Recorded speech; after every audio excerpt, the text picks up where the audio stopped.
What led a young Trotsky to become a revolutionary? Well, this, of course, is very peculiar for each person. Trotsky had a very sharp, sensitive nature.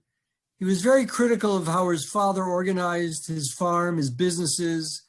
He could see how his father lorded it over peasants in the area, always looking out for himself.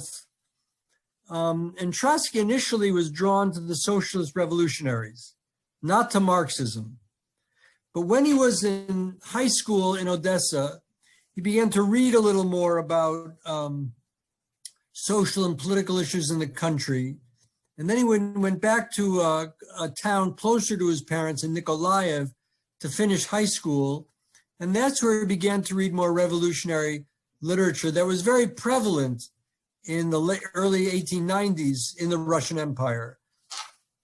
Books like What's to be Done by Chernyshevsky and other books. So he was drawn to a circle of people, of young people, including Jews, who were extraordinarily upset with how Jews were being persecuted and the general situation of social and political rights in the country. But Trotsky claims that prejudice against Jews was not a driving factor in his political orientation, that was not a factor for him. Now, how much of that is true is hard to say, but at least consciously, he didn't think that way.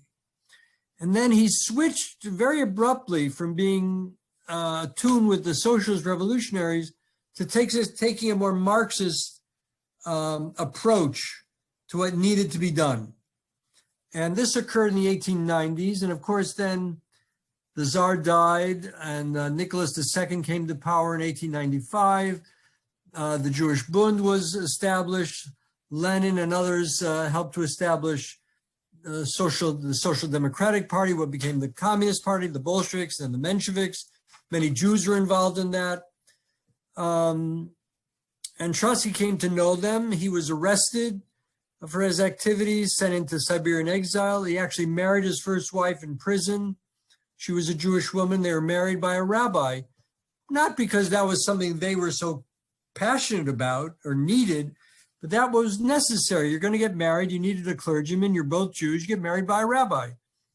And also, they married because if he had been alone, if he'd been a bachelor, no one could have accompanied him into exile.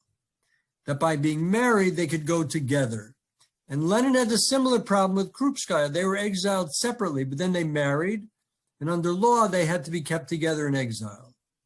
So that was a big change in Trotsky's life, his first exile to Siberia.